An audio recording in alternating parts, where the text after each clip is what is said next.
Espera, deixa eu só compartilhar minha tela.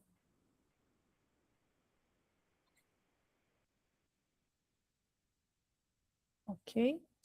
Pode iniciar.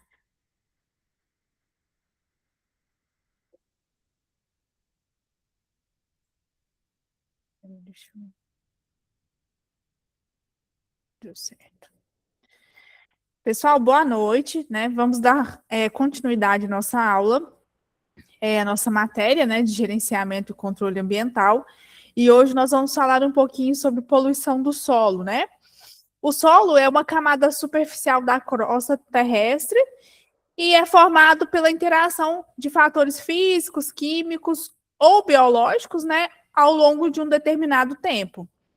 É um meio natural que resulta, né, da decomposição dessas rochas e da incorporação da matéria orgânica, né, sendo essencial para a nossa vida, porque é através do solo que a gente tem o crescimento das plantas, o abrigo de organismos que são necessários, né, nos processos aí de degradação dos materiais, enfim.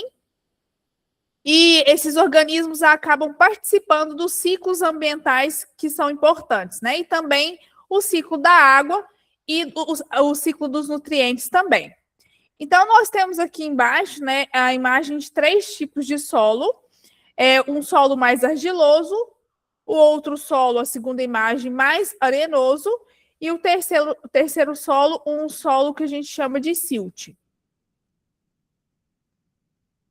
Espera aí só um minutinho que o slide passou. O solo ele pode variar a sua composição, as suas características, e isso depende de alguns fatores.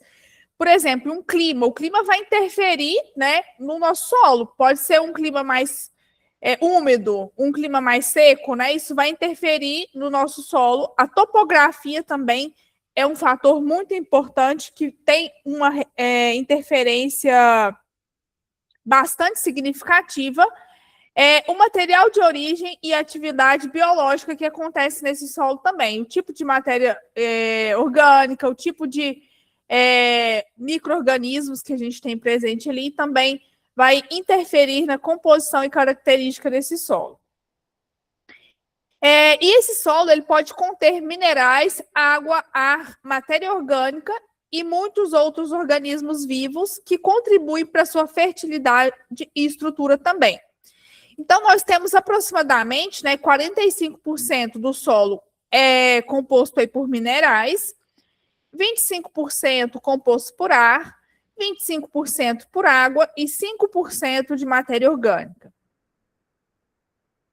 As camadas do solo elas vão se diferenciar e são formadas a partir da alteração do sedimento original, né, através dos processos como o intemperismo, né? O que a gente chama de intemperismo? O intemperismo nada mais é, né, que o processo de decomposição e degradação das rochas, dos minerais, né, que estão presentes ali na superfície e causado tanto pelos agentes biológicos quanto os efeitos climáticos, né? Então, diversas colorações são originadas de acordo com a intensidade da hidratação de ferro, por exemplo, dos teores de cálcio, óxido de silício, e além da presença de material orgânico também nas camadas superficiais. Então, o perfil do solo ele é definido pelo conjunto de horizontes, camadas que abrange verticalmente, né, desde a superfície até o material originário dele. E isso pode apresentar uma grande variedade, dependendo até mesmo numa mesma região, né? Às vezes a gente encontra um solo de uma determinada característica aqui, e próximo a gente já tem outro com outra característica diferente. E a granulometria, né, é um tipo de material constituinte do sedimento e apresenta influência direta nas propriedades do solo e o processo de atenuação e transporte também de poluentes. Comparando os solos temperados, os solos tropicais, né, que apresentam uma maior profundidade e temperatura, além disso, a gente tem a decomposição da matéria orgânica, que ocorre em uma maior velocidade, como também uma absorção de água maior pelos vegetais. Agora, entrando um pouquinho na questão de poluição do solo, a poluição do solo é um problema ambiental, né? A gente vê esse problema há bastante tempo, e é um problema bastante significativo, e ele é causado pela introdução de substâncias, resíduos, que vão alterar as características naturais desse solo. E a contaminação, ela pode ocorrer de forma planejada, acidental ou até mesmo de forma natural. Então, a poluição do solo, ela pode ser ocasionada por alguma atividade humana, né? Quando eu faço, por exemplo, a disposição inadequada de resíduos, os resíduos de mineração também, uso excessivo de agrotóxicos, fertilizantes, né? Além de acidentes ambientais.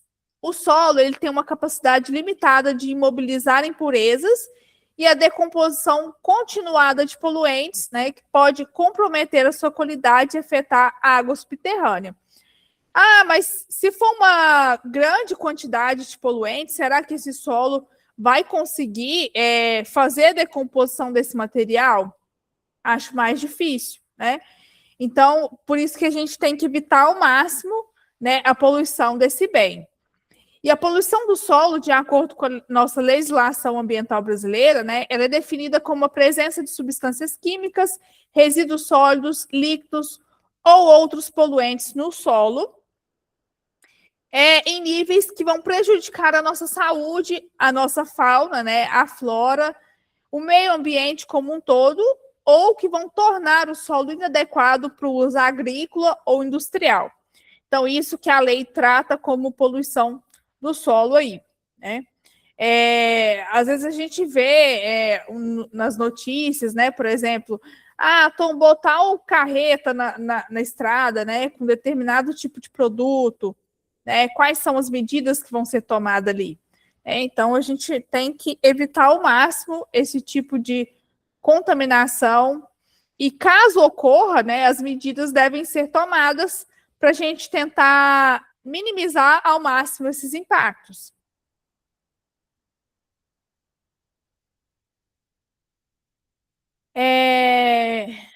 É o que eu falei anteriormente, né? O solo ele tem uma capacidade de mobilizar e depurar certas quantidades de impurezas, mas essa capacidade ela se torna limitada, né? Quando existem resíduos depositados no sedimento provenientes de diversas origens. Por exemplo, se a gente tem lixo doméstico, industrial, poluente atmosférico, fertilizante, material tóxico, né? Além disso, os efeitos cumulativos desses resíduos podem alterar as características originais do solo. Dependendo do resíduo, né, do material que eu vou dispor ali, isso vai interferir a longo prazo, né? Muitas das vezes ser acumulativo e às vezes, por exemplo, depois eu vou usar esse solo para uma outra finalidade, vou, por exemplo, fazer um plantio, dependendo, isso vai parar também nos nossos alimentos. A granulometria, né, a compactação e o tipo de material constituinte do sedimento apresentam influência direta nas propriedades do solo e processos de atenuação e transporte de poluentes. Então, também a textura, a estrutura, densidade, a porosidade, permeabilidade, fluxo de água, aeração, calor, os processos físicos, né, são muito importantes no processo de atenuação física desses poluentes, né, como, por exemplo, a filtração, lixiviação, que vão facilitar as condições para que os processos de atenuação química e biológica possam ocorrer. O deslocamento da água no solo acontece em meio poroso, né, e heterogêneo. Então, a velocidade desse composto orgânico será determinada pelo seu tamanho, formas, as conexões entre os vazios do solo e as viscosidades dos fluidos. Em relação às propriedades químicas do solo, né, pH, quantidade de nutrientes, capacidade de troca iônica, condutividade elétrica, matéria orgânica, são fundamentais na atenuação do poluente nesse meio. Né? Por exemplo, podemos citar a questão da absorção, da fixação química, precipitação, oxidação, a troca e a neutralização iônica que ocorre no solo. E, atualmente, um dos principais problemas que a gente tem de poluição do solo está relacionado à disposição inadequada dos resíduos, ocasionando um impacto ambiental, né, porque vai poluir não somente o solo, mas também a água, vai causar também escassez, o aparecimento de doenças relacionadas à veiculação hídrica, né? Agora, entrando um pouquinho na questão sobre resíduos sólidos, né? Nós temos uma lei no Brasil, uma lei federal, que é a Lei 12.305, criada lá em 2010, que a gente conhece como a Política Nacional de Resíduos Sólidos. Os resíduos sólidos são materiais descartados, né, provenientes das atividades humanas, que podem estar em estado sólido, semissólido, e eles necessitam de uma determinada atenção, né, destinação adequada, manejo adequado. E é importante mencionar que essa lei, ela é uma lei que rege toda a questão de gerenciamento de resíduos hoje no país, né? Então, é uma lei muito importante. Além disso, a gente tem também a NBR 10.004 de 2004 da ABNT, que vai classificar os resíduos sólidos conforme os riscos ao meio ambiente, à nossa saúde pública. E segundo essa norma, né, nós temos duas classificações aí. Os resíduos classe 1 e os resíduos classe 2, né? O que é um resíduo classe 1? É o que a gente chama de resíduo perigoso, que ele vai apresentar determinadas características. Por exemplo, se é um resíduo inflamável, né, possibilidade de pegar fogo, é corrosivo, é reativo, é tóxico, né? Tóxico. Então, isso tipos de resíduos que se enquadram na classe 1. Quando a gente fala em questão de reatividade, por exemplo, se eu descartar esse determinado resíduo com outros tipos de resíduos, vai acontecer uma reação, né? Por exemplo, o uso de produtos químicos, né? Se eu descartar esse determinado produto químico em contato com outros tipos de substâncias, corre o risco de ter uma reação. Então, tudo isso tem que ser avaliado. E nós temos os resíduos classe 2, né, que a gente conhece como não perigosos, que são aqueles que possuem, né, propriedades de biodegradabilidade, solubilidade, né, não sofrem alterações químicas significativas ao longo do tempo. Atualmente, a gente não tem mais essa diferença de classificação dentro dos não perigosos, classe 2A e classe 2B, né? A lei mudou aí, e aí não tem mais essa classificação. Mas a característica do resíduo permanece a mesma. Os resíduos sólidos, né, eles podem ser classificados de várias formas, seja por sua natureza, né, física ali, se é um resíduo seco, se é um resíduo molhado, pela sua composição química, matéria orgânica, matéria inorgânica, né? Isso também deve ser levado em consideração, pelos riscos, né, potenciais ao meio ambiente e também a sua origem. No entanto, né, as normas, resoluções existentes classificam os resíduos sólidos em função dos riscos potenciais ao meio ambiente e à nossa saúde, né?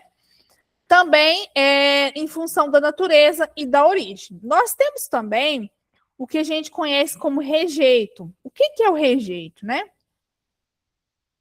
O rejeito, ele é um material descartado que não tem valor econômico, vamos dizer assim, né? Não possui mecanismos de reaproveitamento, de reciclagem.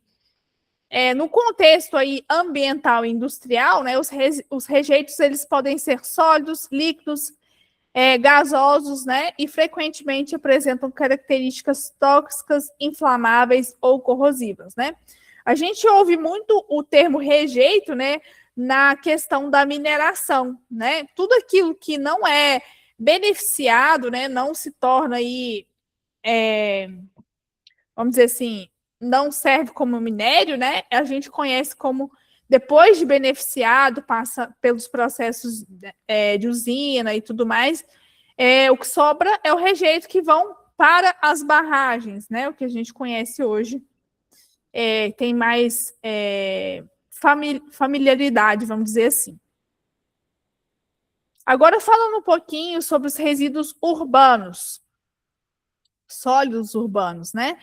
São aqueles que são gerados nas cidades a partir das atividades domésticas, comerciais, industriais, os serviços públicos, né? As varrições de ruas, e eles incluem diversos materiais, como embalagens, restos de alimentos, papel, plástico, vidro, né? E a gestão desses resíduos é um grande desafio para os municípios, né? Porque envolve algumas etapas, como a coleta, transporte, tratamento, destinação final adequada. Ainda tem a questão da gente não ter a colaboração, né, da comunidade, né, dos próprios moradores, né, porque eles não fazem, infelizmente, a destinação e segregação correta dos resíduos. E no Brasil, a Política Nacional de Resíduos Sólidos, né, ela vai estabelecer algumas diretrizes para a gente ter um manejo sustentável desses resíduos, né, através da reciclagem, redução e geração desses lixos. Não sei se vocês sabem a diferença de resíduo e lixo, né? O resíduo é aquele que ainda tem possibilidade de ser reaproveitado, às vezes passar por um processo de reciclagem, voltar a uma cadeia produtiva. Já o lixo é aquele que realmente não tem possibilidade, né, a não ser a destinação final adequada aí, em aterros, né, ou incineração, entre outros. Os municípios brasileiros, né, possuem grande demanda por sistemas de saneamentos.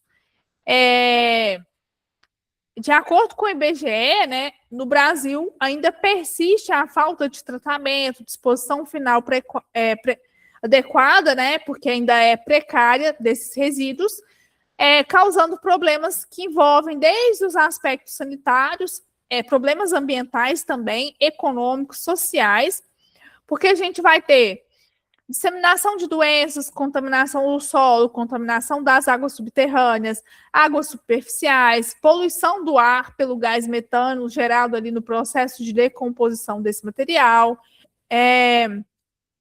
favorecimento da presença de catadores, né? Enfim, a gente vê uma imagem abaixo de um exemplo de um lixão, por exemplo. Já os resíduos de serviço de saúde, né, são aqueles gerados em estabelecimentos de saúde, como hospitais, clínicas, laboratórios, né, e farmácias. E eles podem apresentar riscos biológicos, riscos químicos e radioativos, dependendo, né, do tipo de material que a gente vai fazer o descarte. Por isso que esses tipos de resíduos, eles dependem de segregação, destinação adequada e um determinado cuidado.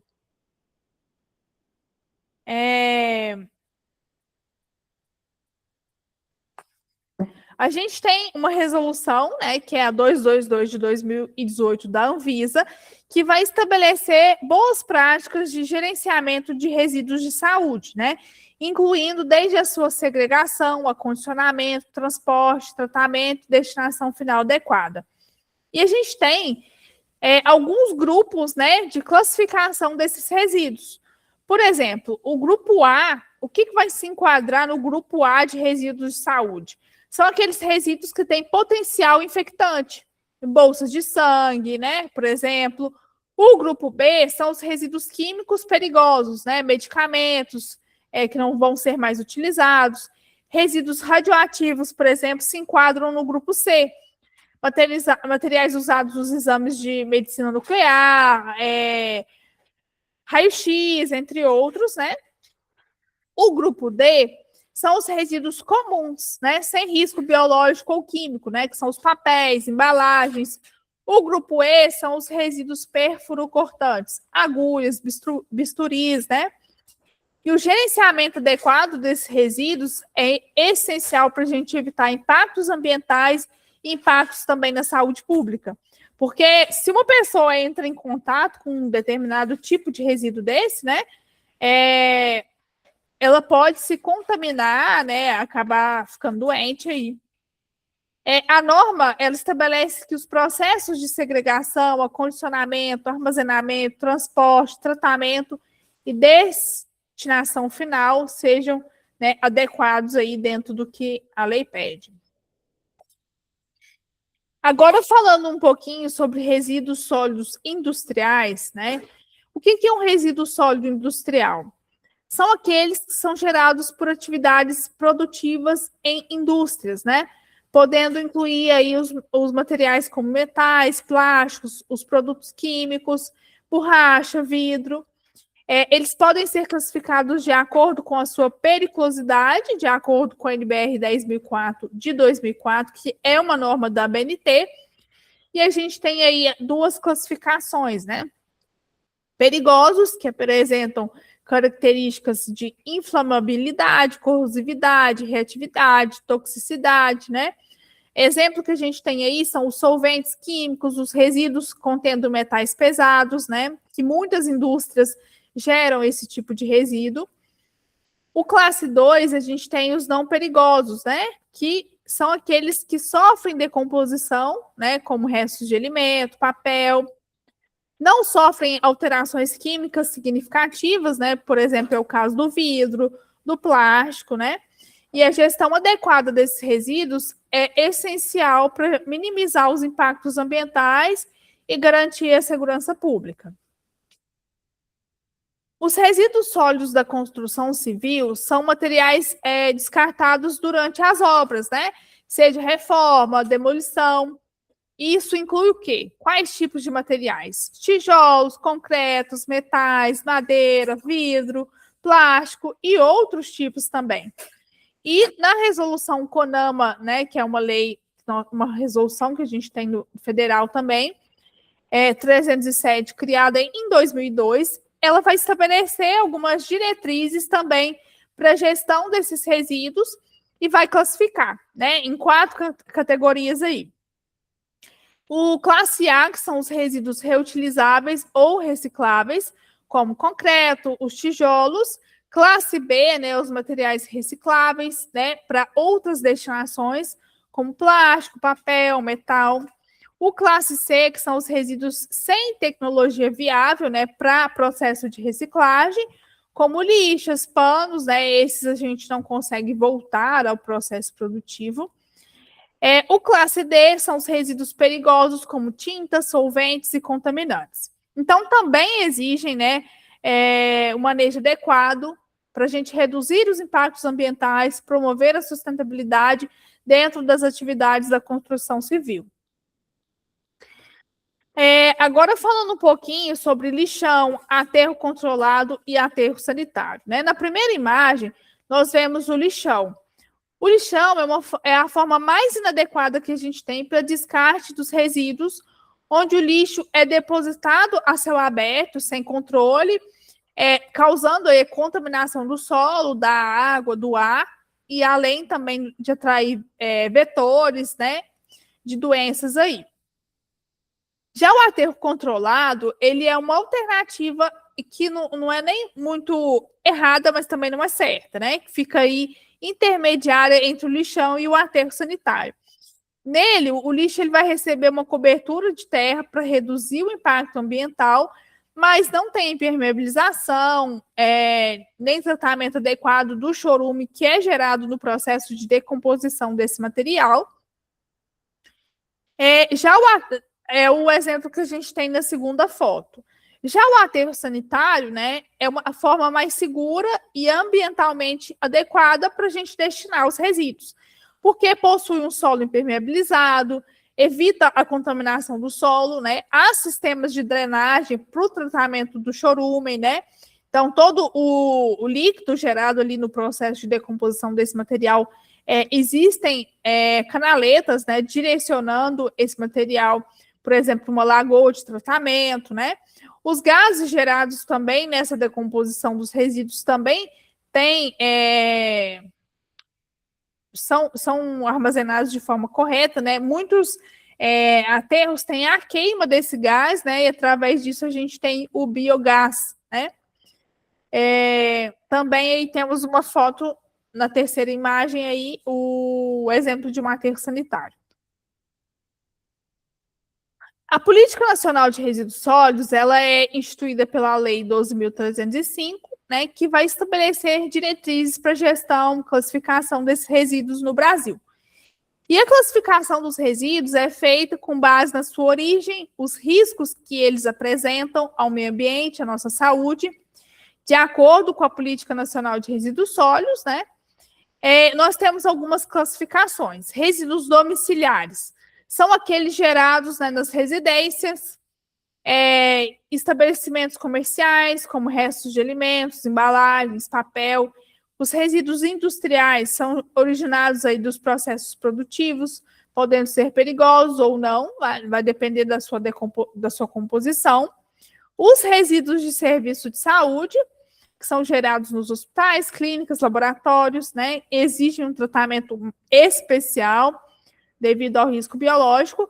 Nós temos aí ao lado, né, 3 imagens que retratam bem aí. Primeira imagem, os resíduos domiciliares. Segunda imagem, os resíduos industriais. E a terceira imagem, os resíduos dos serviços de saúde. Agora, falando um pouco sobre os resíduos da construção civil, né? São aqueles provenientes das obras, como eu falei anteriormente, a gente tem a primeira imagem mostrando. Os resíduos agrícolas, né, resultantes das atividades agropecuárias, como restos de colheitas, embalagens de defensivos agrícolas. Resíduos perigosos, né, apresentam características como inflamabilidade, corrosividade, toxicidade, reatividade e exigem manejo especial. Os resíduos sólidos urbanos, né, incluem resíduos domiciliares, resíduos de serviços públicos, né, como varrição das ruas. A Política Nacional de Resíduos Sólidos, ela também incentiva a coleta seletiva, a reciclagem, a logística reversa, né, promovendo a destinação ambientalmente adequada dos resíduos. Não sei se todo mundo sabe, né, mas quando eu faço a coleta seletiva adequada, né, eu dou uma chance, né, uma nova chance para esse material voltar à minha cadeia produtiva e se tornar um novo produto, além também da questão de geração de renda, porque a gente tem as cooperativas de reciclagem, né, que sobrevivem hoje através da renda desse material. Já a logística reversa é outro método onde a gente faz com que esse resíduo volte, né, ao fabricante para que seja feita o tratamento adequado desse tipo de resíduo. Por exemplo, pilhas, baterias, hoje, né, é exigido que tenham logística reversa.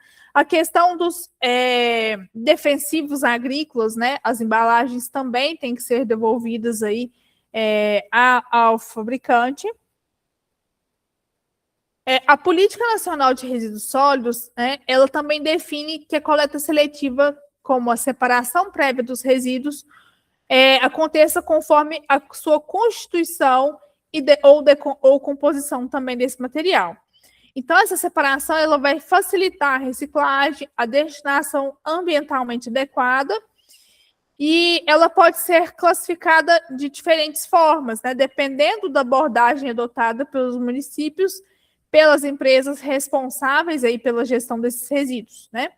Então, por exemplo, a gente tem por tipo de material. Então, vou fazer uma coleta seletiva de acordo com o tipo de material.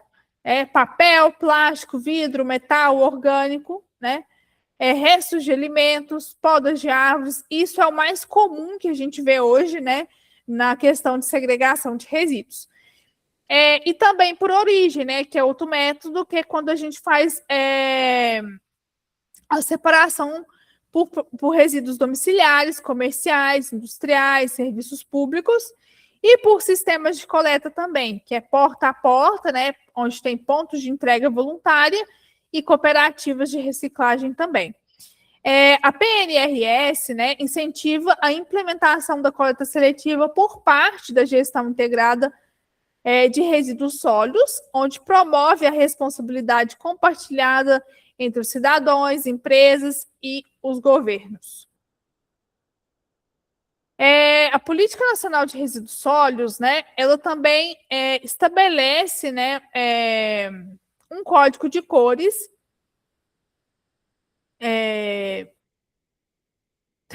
definido aí pela Resolução CONAMA 275 de 2001 para facilitar a coleta seletiva. Ah, mas a lei me obriga a seguir essas cores?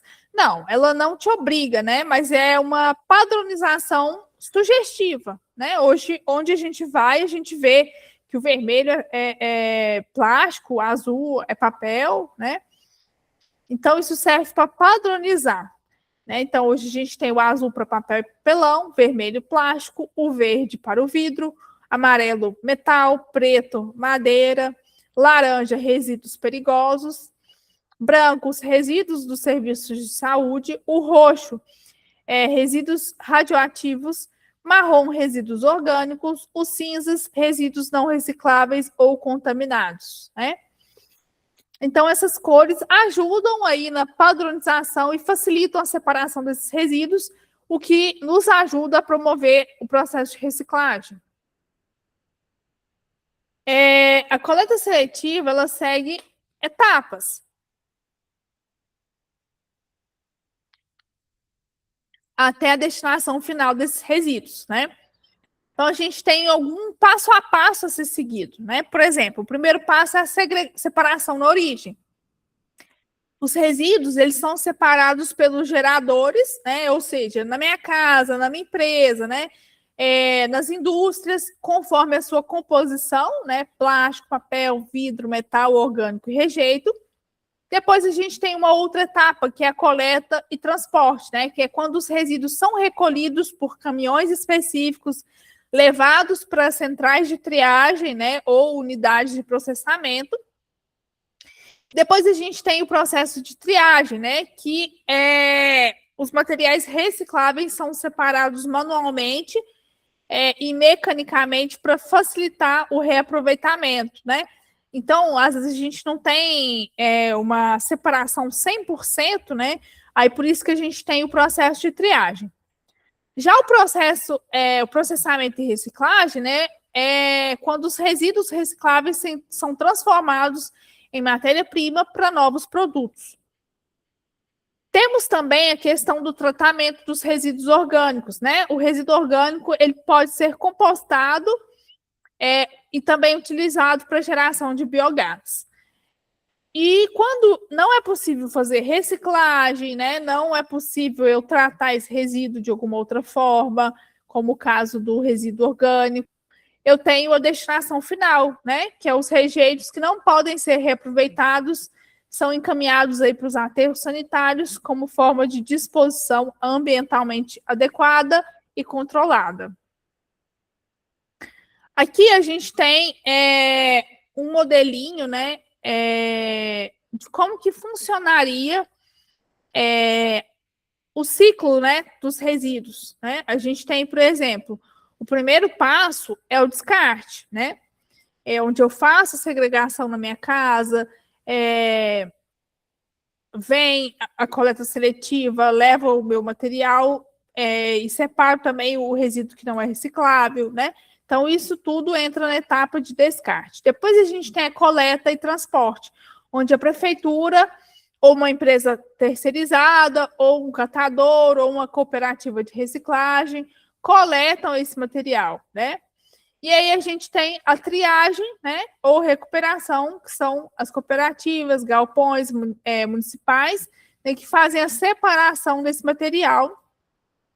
E aí a gente separa, ou esse material já vai para a disposição final, que é o que eu falei, que é o rejeito, não tem como reaproveitar, não tem valor econômico, né? E aí ele vai ser destinado em aterros ou incinerado, né, que é a queima. E aí, quando é possível fazer a recuperação através da reciclagem, né, a gente tem a compactação desse material, né, e geralmente é compactado em blocos, e aí a gente comercializa isso para a indústria, né, que é a reciclagem, onde eu faço esse resíduo, essa matéria-prima, voltar aí ao processo produtivo. Lá na indústria, esse material ele vai ser gerado um novo produto, né? E aí em seguida é destinado aí à distribuição, né, às empresas de atacado, varejo, para venda e comercialização, até chegar novamente no meu consumo domiciliar aí, que é onde eu faço meu consumo para depois iniciar todo o processo novamente. Eu vou passar para vocês agora um vídeo mostrando como que funciona a questão de resíduos hoje, o tanto que é séria essa questão.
Então, o que a gente pôde observar, né, nesse vídeo é a questão de não gerenciamento adequado dos resíduos, né? Começa lá na casa do pessoal que não faz uma segregação adequada, né? Não faz uma destinação correta ali através da reciclagem, da coleta seletiva. Onde também falta iniciativas do poder público, né, para investir em educação ambiental, conscientizar essa população, né? Por que é importante eu separar o meu resíduo? Por que eu tenho que separar esse resíduo? O que a gente vai ganhar com isso, né? O que eu posso evitar ambientalmente falando, dando uma destinação adequada para os meus resíduos? Então é importante, né, ter essa conscientização. Segundo, também ter investimentos, né, em empresas que façam esse processo de reciclagem. Não há tanta importância, né, para esse setor da economia, porque o resíduo também é dinheiro, né? Também gera renda. Então é importante a gente ter mais iniciativas voltadas para essa classe aí do setor econômico, né? E aí a gente consegue fazer com que esse resíduo se torne um novo produto. O que eu vou evitar com isso? Eu evito que eu vou precisar extrair uma nova matéria-prima, né, de um novo recurso natural. Então, eu vou estar impactando também, vamos dizer assim, duas vezes, né? Porque eu vou ter o impacto de extrair o meu recurso natural e vou ter o impacto de não tratar esse resíduo depois de forma adequada, né? Então, é importante a gente pensar nisso. Araxá hoje tem a coleta seletiva, não 100% como deveria ser, né? Porque hoje a gente tem cooperativas de reciclagem que faltam ainda a questão de investimento. Mas hoje tem a coleta seletiva passando na porta da sua casa, né? Em determinado dia da semana você consegue separar o seu resíduo e deixar ali no seu coletor, na porta da sua casa, para o caminhão da coleta seletiva pegar, diferente dos outros dias da semana, né? Que a gente tem o restante da coleta que não é reciclável, vamos dizer dessa forma, né? Então é importante a gente ter um olhar público para isso. Os governos precisam entender que isso é importante, precisam entender que isso vai impactar, de certa forma, a longo prazo, já está impactando, na verdade, né? Por exemplo, quando tem um período chuvoso, né, a gente vê o tanto de enchente que tem, né, os bueiros entopem aí, justamente por isso, a gente não tem uma destinação de resíduos adequada, uma segregação, as pessoas jogam o resíduo na rua, né? Então é importante a gente ter esse olhar aí e pensar nas consequências que a gente vai ter com isso futuramente, né? E atualmente que a gente também já vem sofrendo aí. Agora eu vou passar um outro vídeo para vocês mostrando, né, uma iniciativa bem bacana de coleta seletiva na cidade de Curitiba.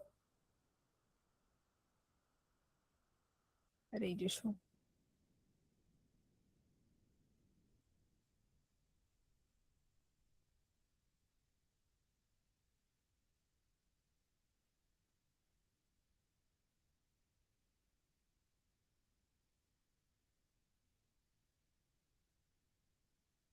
Samantha, licença. Não tá saindo o áudio do seu vídeo? O outro também estava assim? Sim. Ah, não é possível. Você quer que eu passe ele novamente? Se você quiser tentar. É que eu percebi que estava bem no finalzinho, que eu tô em Deixa, outra aula. deixa eu parar de compartilhar e compartilhar novamente para me ver a opção do som aqui. Peraí, só um minutinho. Tranquilo. Compartilhar a tela, compartilhar áudio. Ah, ok. Certo. Vou passar ele novamente, então.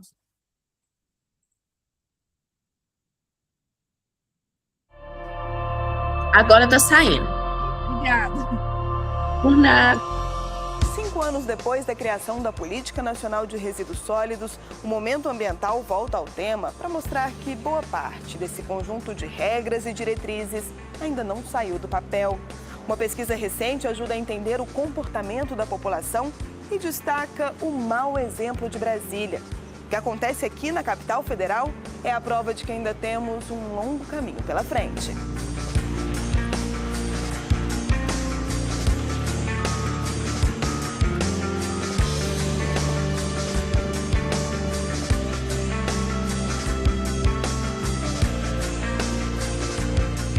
O brasileiro produz, em média, 1 quilo de resíduo urbano por dia. Em 11 anos, a produção de lixo cresceu 29%. Estamos falando de 70 milhões de toneladas coletadas anualmente. Os números foram publicados em 2015 pela Associação Brasileira de Empresas de Resíduos Especiais. Existe uma equação mundial que ainda não conseguimos desvincular, que é quanto mais rico e mais desenvolvido um povo, mais resíduo esse povo gera. Para se ter uma ideia, 30 milhões de toneladas por ano que vão para locais inadequados afetam cerca de 40% da população brasileira. Os lugares inadequados são aterros controlados, improvisados e os lixões. A Política Nacional de Resíduos Sólidos previa o fim desses espaços até 2014. Todos os municípios deveriam ter construído aterros sanitários ou se organizado em consórcio para resolver o problema. Mas algumas cidades seguiram um caminho inverso. Brasília, por exemplo, tem o maior lixão a céu aberto da América Latina, o 5º maior do mundo.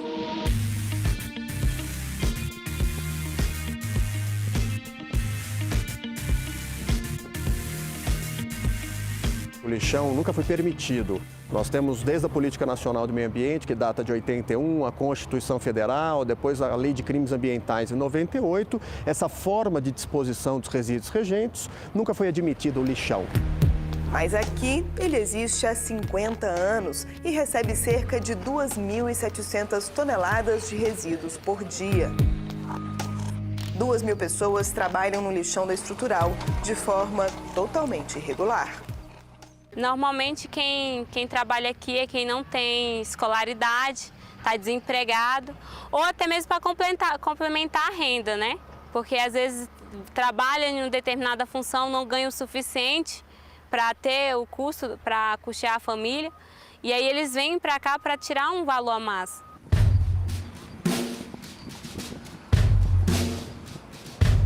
Algumas dessas famílias já estão na 3ª geração de catadores.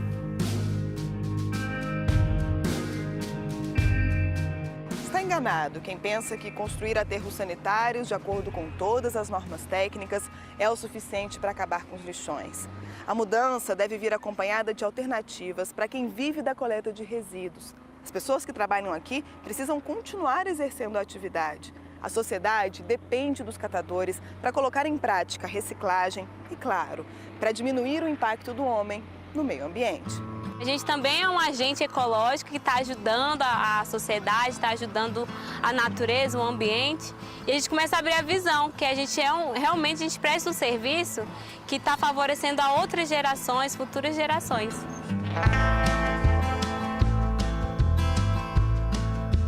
Os centros de triagem são os espaços ideais para receber essa mão de obra. No Distrito Federal, a promessa do governo é construir 12 prédios até o fim de 2016. O funcionamento será parecido com o deste galpão em Curitiba. Esteiras, uniformes, equipamentos de segurança e trabalhadores longe da informalidade. Uma promessa que os catadores já conhecem e não é de hoje. Já tem gente aqui que está há anos aqui, falando que ia ser removido, que ia ser por centro de triagem. Há anos tem essa história que o lixão ia acabar. E aí você pega e improvisa um lugar, é meio que decepcionante. Porque se for para dar uma coisa qualquer, a gente prefere ficar aqui. A nossa expectativa, né, estamos trabalhando para isso, é fazer contrato diretamente com as cooperativas de catadores, não com as pessoas físicas, né, mas com as pessoas jurídicas. Então nós queremos incluí-los nos serviços de limpeza pública, prestando o serviço de triagem. É um serviço de tratamento que faz parte do processamento antes do aterramento. Uma preocupação que não faz nenhum sentido se a população não separar o lixo em casa. Das 31 regiões administrativas do Distrito Federal, 27 contam com serviço de coleta seletiva. A coleta seletiva ela só é bem sucedida nas cidades onde teve um grande investimento em educação ambiental. E Brasília não entrou nessa linha ano passado, né? Foi colocado o serviço à disposição da população, mas não teve uma educação ambiental respectiva. Então, a gente está montando um programa grande de educação ambiental para transformar a população em protagonista desse programa. E aí você vai conseguir fazer com que a população, porque é uma ação individual dentro da sua casa, né? O poder público não pode entrar lá e mandar fazer alguma coisa. A gente tem que sensibilizar as pessoas, conscientizar, para que elas participem, se sintam protagonistas e partícipes desse programa, para conseguirem fazer essa separação ser mais efetiva. Mas quem entende do assunto garante. Essa cadeia sustentável depende do investimento em indústrias recicladoras. Hoje, as poucas empresas se concentram no Sudeste. Isso significa que a matéria-prima precisa percorrer um longo caminho até a transformação. Infelizmente, o nosso país não dá nenhum estímulo para esse setor da economia se estruturar e crescer. O país precisa enxergar o potencial econômico enorme que nós temos a partir de aplicar um conceito simples que já está vigente no mundo, que é a utilização de resíduo como um recurso. Seja um recurso na forma de matéria-prima, seja um recurso na forma de energia. Nós temos esse potencial.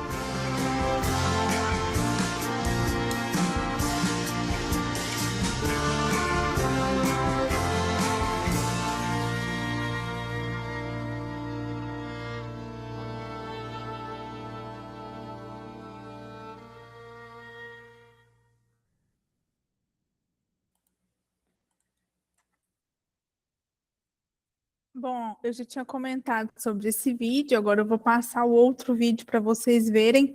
É um outro exemplo, né, que a gente tem de gerenciamento de resíduos na cidade de Curitiba e que vem dando muito certo, né? É o que a gente vê, a diferença, né, de iniciativas públicas, né, do envolvimento da população para a gente ter sucesso num segregamento adequado dos resíduos aí.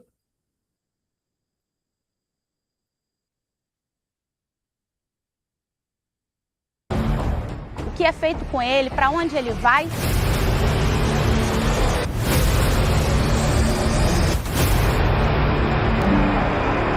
O impacto que isso gera para a sociedade, para a economia e para você? Hoje você vai conhecer uma cidade modelo que virou referência no gerenciamento de resíduos no Brasil. Bem-vindo a Curitiba!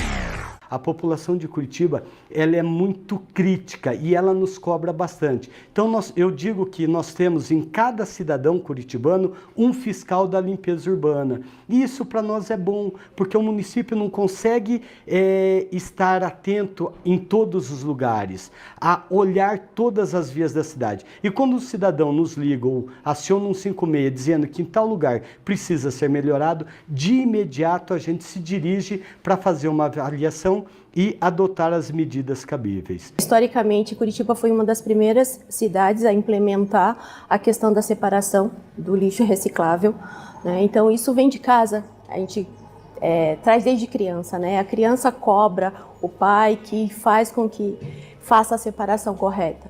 Além disso, dentro do contrato, a fiscalização é muito forte da prefeitura também, né? E isso é um valor tanto para a prefeitura, quanto para o munícipe, quanto para a companhia. Então é um tripé, digamos assim, né? Então, desde o gerador, desde o cliente, que é a prefeitura, e nós que somos contratados, isso é um valor para a gente. O gerenciamento de resíduos sólidos urbanos, ele tem a sua particularidade, ele não é como qualquer outro gerenciamento de resíduos.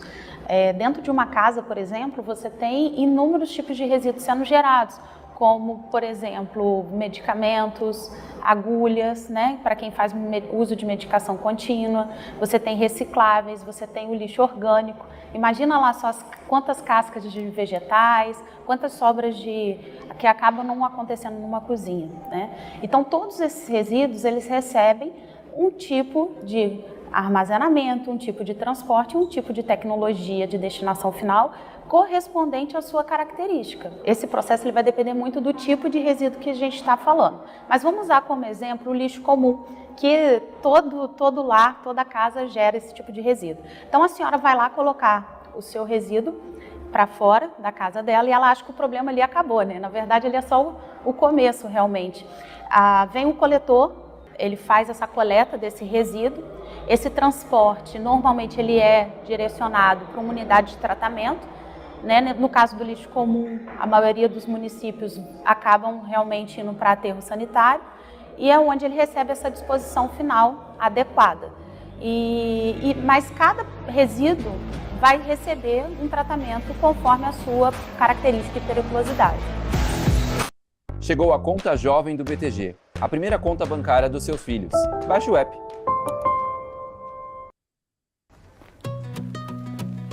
Dizem que o tempo cuida de tudo, para cada nova fase.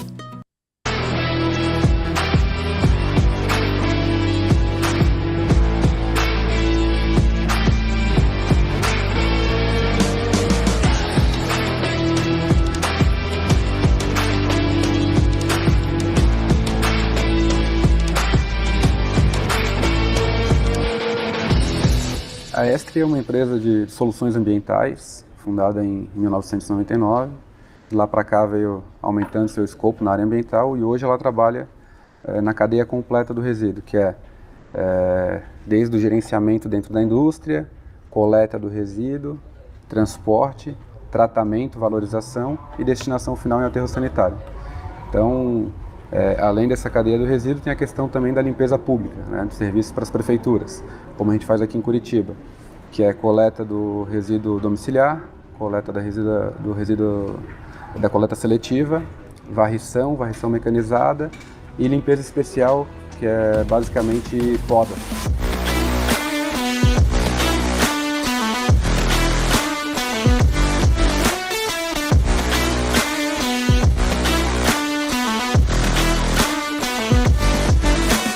Você sabe para onde vai o lixo quando sai da tua casa? Não sei te dizer. Eu sei que eu separo. Você separa? Separo o lixo que não é lixo, bem certinho. Lá no meu condomínio tem tudo separadinho, mas para onde vai realmente não sei. Não, mas eu estou consciente que aqui em Curitiba a coisa é bem organizada, né? Tem as especificações nas lixeiras, né? O munícipe gera todo o seu resíduo, coloca ele para fora, os meninos chegam, realizam toda essa coleta, existe um roteiro a se fazer. Assim que a rota finaliza ou o caminhão encheu, o caminhão ele é direcionado à Fazenda Rio Grande, que nós temos um aterro. Lá a gente faz todo o tratamento desse resíduo que é colocado lá na ponta pelo munícipe. Então tem todo esse projeto que é realizado. A coleta pelos meninos, encheu o caminhão vai até a Fazenda Rio Grande do nosso aterro e lá a gente faz esse tratamento. O aterro sanitário, ele possui toda a engenharia e tecnologia necessária que o diferencia de um aterro controlado de um lixão. Então toda a base é impermeabilizada, existe a drenagem de chorume, a drenagem de gás, a cobertura diária do resíduo, né? Os subprodutos aí da decomposição do resíduo, que é o gás e o chorume, eles têm seu tratamento adequado. O gás segue para uma central de energia, onde a gente valoriza, né, gera energia elétrica. Chegou a conta jovem do BTG, a primeira conta bancária dos seus filhos. Baixe o app. A partir desse gás, o chorume segue para uma estação de tratamento, possui tecnologia de sistema biológico, físico-químico e ultrafiltração. Esse chorume ele entra nos padrões necessários para a gente descartar no rio e até para a água de reuso. E uma unidade de biorremediação, né, que a gente trata solo contaminado com hidrocarboneto. Então, por exemplo, vazamento de tanque de combustível em posto de gasolina, né, que seria diesel, óleo, gasolina, etc. A estação ela contempla algumas etapas. A primeira etapa que a gente tem, o que a gente chama de preliminar, que é um processo de separação física, onde as partículas maiores elas são retidas em peneiras rotativas e depois dessa etapa a gente entra para para o sistema biológico, onde a gente conta com 3 lagoas, onde ela nitrifica, denitrifica. Depois, a terceira etapa é um sistema físico-químico, que ele é muito semelhante ao sistema físico-químico convencional, onde se adiciona cal, um sal coagulante, e depois a gente tem uma etapa posterior, que é a filtração sobre carvão ativado. Depois de todas essas etapas, a gente já tem um efluente com uma qualidade muito satisfatória e que ela vai ser descartada no corpo receptor, que no nosso caso é o Rio Iguaçu. As nossas análises em si, a gente faz as análises que a gente usa kit, predominantemente kit. Então a gente tem nitrogênio, o amoniacal, que é o principal parâmetro que a gente utiliza, que é o que a gente mais precisa monitorar, DQO, o nitrito e o nitrato, que também são partes do grupo de nitrogênio. A gente também consegue fazer a parte de sólidos, né? pH, temperatura, e hoje a umidade, quando o aterro geralmente do lodo. O resto é terceirizado. O nosso processo ele dá em torno de 98% de eficiência em amônia e DQO, que são os principais parâmetros. Tem parâmetros que ele dá 100% de eficiência porque não aparece. Que é a unidade de biometano, unidade de geração de energia. O motor aqui são motores a gás, o motor especificamente foi fabricado, projetado para gás, para rodar biometano, rodar pobre. O biometano é bem mais pobre do que o GNV. Então, 7 motores hoje na planta. Os 7 motores hoje na planta geram 9,8 mega de energia, que seria o suficiente para alimentar 180 mil habitantes hoje. A unidade roda 24 horas por dia. A energia hoje é gerada, os motores geram, o gerador gera, vai para um transformador, que joga na rede, que joga na subestação da Copel. A energia hoje é toda vendida, 100% vendida, para o mercado externo, para grandes consumidores que compram no Mercado Livre.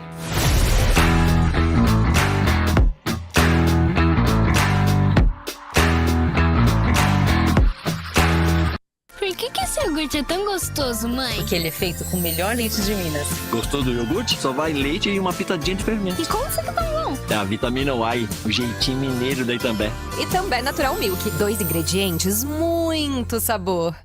A nossa coleta seletiva começou em 1989, 13 de outubro de 89. E por que ela deu certo e dá certo até hoje? Porque nós não fizemos experiência com um único bairro, com uma comunidade. Nós implantamos de uma forma equânime em todos os 75 bairros do município, em todas as vias abertas do município. Então o cidadão hoje ele tem 2 opções para entregar o seu lixo doméstico. Ele entrega para coleta de orgânico, o lixo comum e o rejeito, e ele entrega para coleta seletiva 2 ou 3 vezes na semana o seu resíduo reciclável. E esse resíduo reciclável coletado, ele vai para uma das 40 associações contratadas pelo município para fazer a triagem, enfardamento, acondicionamento e comercialização desses materiais recicláveis, o que gera em torno de 950 empregos diretos somente nas associações de catadores. O que muitas pessoas não imaginam é que o lixo sendo tratado como lixo, ele não tem ganho ambiental nem econômico nenhum. Mas uma vez que a gente ressignifica ele, que a gente faz a nossa parte, fazendo a segregação adequada desses resíduos e direcionando ele para uma coleta seletiva, para um programa de catadores ou uma associação, ou até mesmo colocando lá para o caminhão, né, para o município que tem a coleta seletiva, você está influenciando diretamente na vida de outras pessoas, seja ele no catador, seja ele no coletor, seja ele no motorista desse caminhão. Muitas pessoas são beneficiadas também economicamente com o gerenciamento adequado dos resíduos recicláveis. O processo de coleta de recicláveis da empresa Estre funciona desde a parte do munícipe da separação do resíduo, de um saco diferente da domiciliar, né, onde a gente pega ele em 53 setores, traz para a empresa. Na empresa a gente tem uma balança, onde o motorista faz a manobra, ele faz a pesagem desse resíduo, desce do caminhão, pega o lacre com o valor do peso, lacra o caminhão para levar para a associação.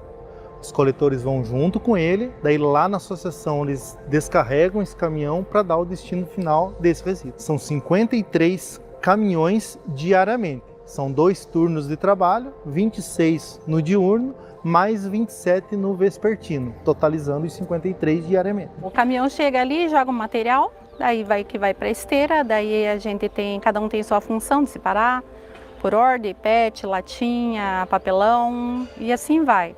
Aí, no final da tarde, a gente pesa esse material que vai para a prensa, é prensado. Aí, no final de cada 15 dias, esse material é vendido, né, enfardado e vendido para as empresas, né, que o nosso presidente que faz essa função, ele vende e daí é repartido em partes iguais para todos os colaboradores, né. Eu estou há 7 anos aqui. E eu, desde então, eu que sustento minha família. E muitas mães aí, mães sozinhas, né, que são pai e mãe, a maioria mulheres, né, que trabalhamos aqui. Chegou a conta jovem do BTG, a primeira conta bancária dos seus filhos. Baixe o app. Princípio. Proteção solar dermatológica.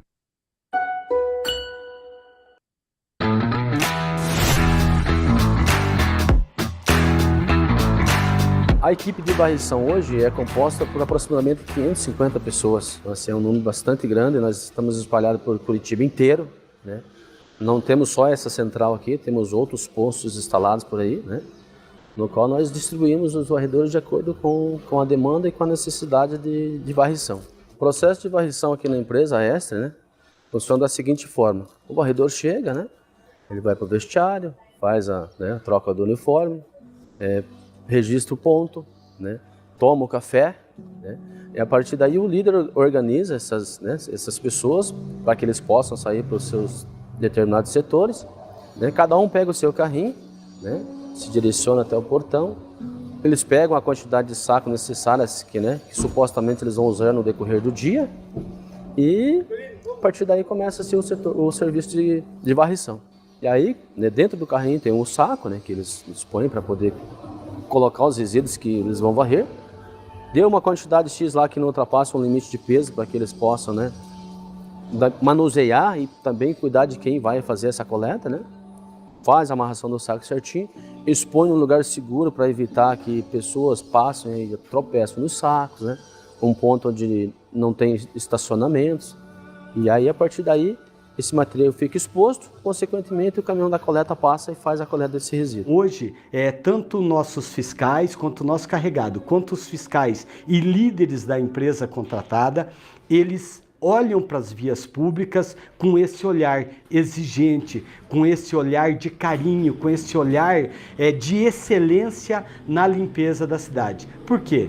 O cidadão que paga pelo serviço de limpeza pública, ele quer receber um bom serviço. E é isso que nós retornamos a ele com esse olhar crítico. E eu costumo dizer, nós sabemos cuidar, sabemos olhar e amamos o que fazemos. A gente tem que fazer uma coisa bem feita e bem logística para mostrar para o meio ambiente que tem um povo que cuida da cidade. Eu trabalho aqui na empresa há 25 anos, sou muito dedicado ao meu trabalho, gosto muito dos meus líderes porque eles me tratam muito bem.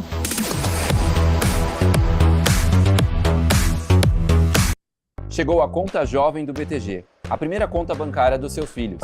Baixe o app.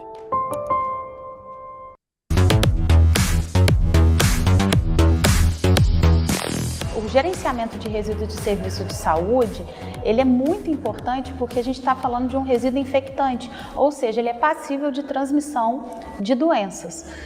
Uma vez que você gera esse tipo de resíduo em locais como hospitais, clínicas veterinárias ou até mesmo dentro de casa, você precisa olhar para esse resíduo de uma forma muito cuidadosa. Você imagina, né? A gente falando de uma seringa, por exemplo. Uma seringa mal gerenciada, ela pode causar algum tipo de acidente na manipulação desse resíduo, na hora que o coletor vir buscar, ou até mesmo na operação de tratamento. Por isso que é importante o descarte adequado desse tipo de resíduo, o transporte adequado e a destinação correta. A Extra é responsável pela coleta de resíduos de saúde de Curitiba e região metropolitana, onde a gente tem hospitais, dentistas, clínica veterinária, hemocentros, hemobancos. Então a gente vai até o cliente, deixa o equipamento vazio e coleta o equipamento cheio. A equipe de coleta é recepcionada na central, onde é feita a descarga dos materiais e feito o início da pesagem. Essa pesagem é feita através de aplicativo, onde o cliente já fica sabendo do seu peso. Posteriormente, vai para a área de tratamento, onde o operador já está esperando para fazer o tratamento. É feita a trituração do resíduo e injeção de vapor e descarga de micro-ondas. O resíduo já sai totalmente descontaminado e encaminhado para aterro sanitário, já considerado classe 3.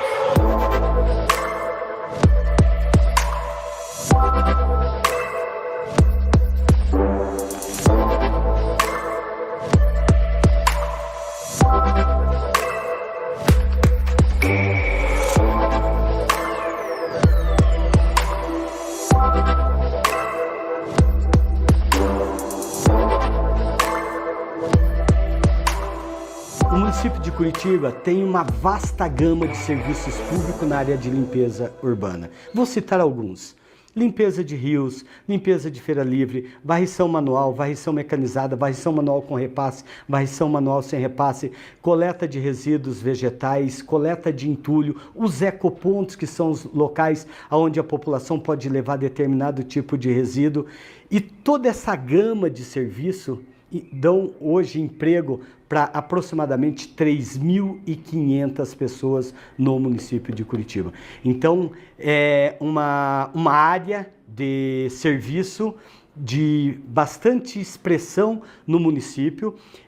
O município tem o seu status de limpeza reconhecido hoje como um patrimônio imaterial, né?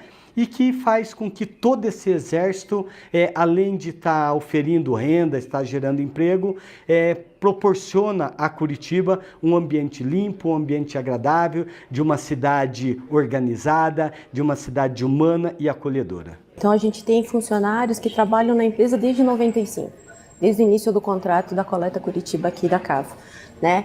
E daqui a gente tirou tudo que a gente tem hoje.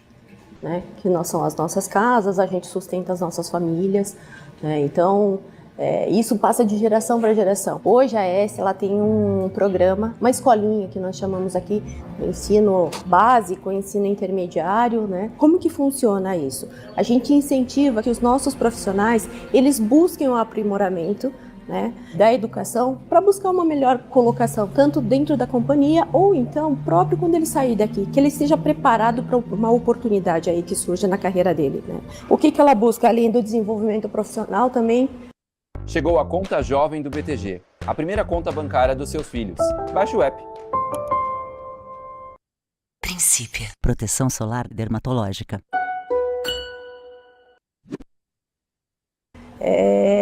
Um reconhecimento dele, né? Uma valorização dele, para ele se sentir importante e assim, eu participei de uma formação, né? De uma formatura deles.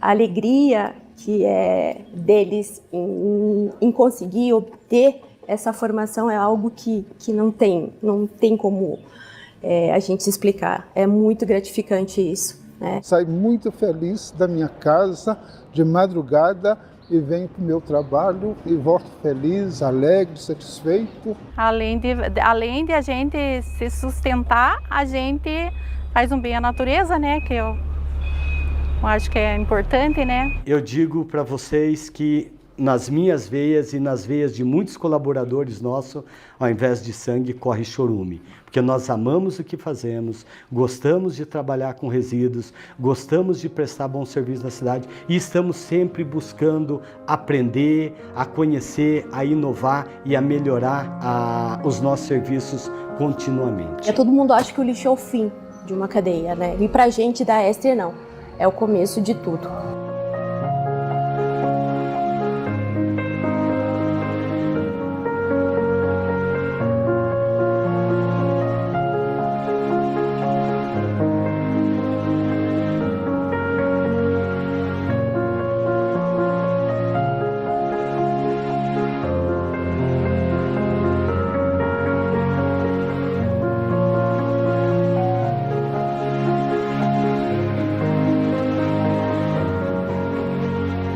Viu como o processo é complexo, mas funciona? Hoje nós vimos um grande modelo de uma cidade onde o gerenciamento de resíduos sólidos urbanos acontece. Uma cidade que faz o gerenciamento de resíduos adequado, ele cuida das pessoas, ele cuida do meio ambiente, ele cuida da geração de renda e tudo funciona.